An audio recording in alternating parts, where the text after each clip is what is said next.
This program contains frank talk of a sexual nature and is intended for adults. Viewer discretion is advised.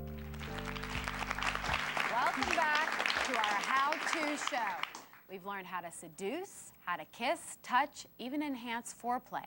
And now, our focus is how to have a better orgasm. And the key is to understand what is happening to you and your partner, both mentally and physically, and to take full advantage of both. So our lesson comes from sex educator Ava Cadell and a couple looking to take their sex life to the next level. I believe we can always strive for a better orgasm by having it be more intense, by having it last longer, and by having multiple orgasms. You know, I'm pretty consistent with my desire for sex. Everything we do is together, so we're always up for adventure.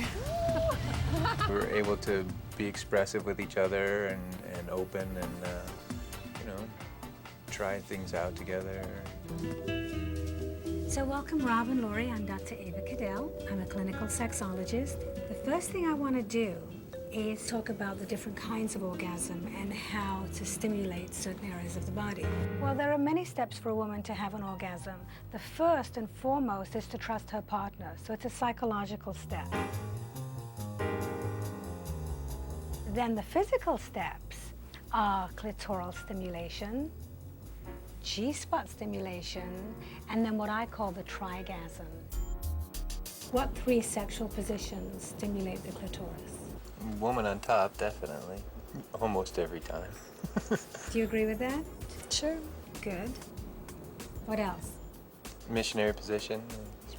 Well, the missionary position, it has to be a variation. It can't just be the direct missionary position where the man is on top. You have to lift up the woman's pelvis in order to stimulate her clitoris. And re-entry, it's actually a combination of re-entry and female on top. It's not doggy style, it's where a woman is on top, but she's facing away from her lover. And so he is aiming towards her navel. And again, he brushes against the clitoris. What about the G-spot? Have you ever had a G-spot orgasm? I don't know. You don't know? Okay, I don't know. I think if you had, you'd know about it. I want to show you 3 ways that you can stimulate the G-spot. I'd like you to take Lori's hand. And then turn her hand inside and just stroke it from here to here. Okay, we're gonna pretend that this is the G-spot, all right? So one way that you can stimulate it is like paint the fence. Long linear strokes. Excellent. Another way that you can stimulate it is like a windshield wiper, side to side, side to side. Very nice. But the best way, in my opinion, is to tap it. Tap, tap, tap, tap, tap. Tap that G-spot. For you to have the biggest, the best, the most intense orgasm of your entire life, you want a trigasm. That's stimulation of 3 points of pleasure in unison. The clitoris, the G-spot, and the last place is the anus. But it doesn't have to be penetration at all. You can actually stimulate the anus with a feather. It's just that these 3 points being stimulated at exactly the same time will give you the most mind-blowing orgasm of your life. What a man can do to enhance his orgasms is to forget about his normal 7-second orgasm and visualize having a 20-second orgasm like a woman. So he needs to slow down. One tip. Most men are in a big hurry. I have shown men how to have multiple orgasms themselves by separating orgasm versus ejaculation. Imagine that you are urinating and the doorbell rings and you have to stop the flow of urine and you have to run downstairs. That muscle that you use to stop the flow is your pubococcygeus muscle.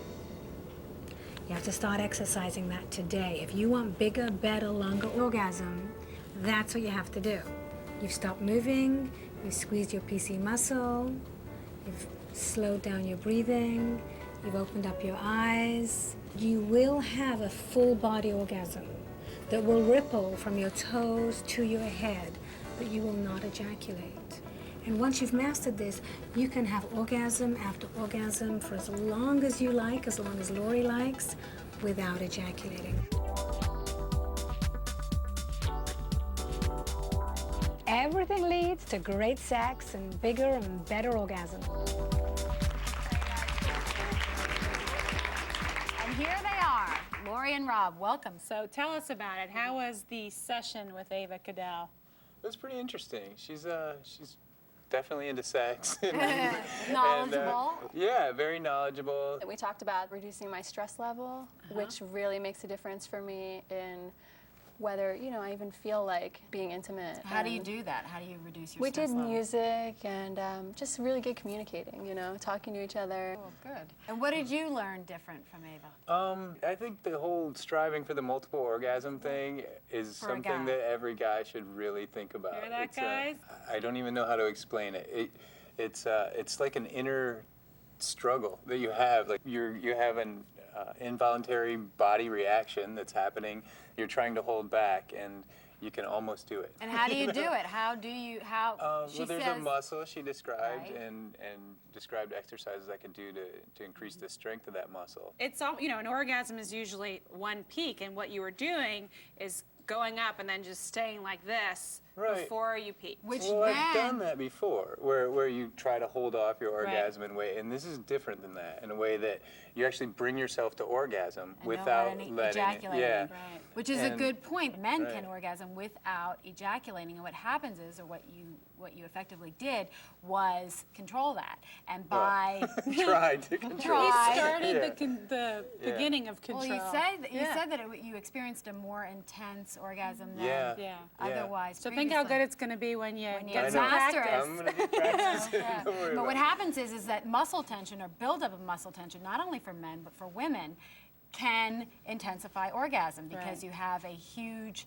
increase in the contraction of the pelvic floor muscles around the urethra and muscles around the bladder, that when you finally do reach orgasm, the intensity of those contractions are even more. And speaking of orgasms, I want to know from you, Lori, about whether you guys found the G-spot. Dr. Cadell gave us a very good anatomy lesson, and And did you know where it was before that? Yeah, I kind of knew it was in there somewhere. Vicinity. You know. But you think you found it. Oh, I definitely. When we went looking for it, it was a question. found it. Yeah, oh, there it is. You know. It didn't make you feel like you had to pee. It A lot of did. women say that. It did, But yeah. pleasant still. Did she warn you about that you were she going to feel did. good? She did warn us. Do you guys know that when you're going to have a G-spot orgasm and you're starting to become really aroused, women often will get the sensation that they have to urinate. And you have to let that go.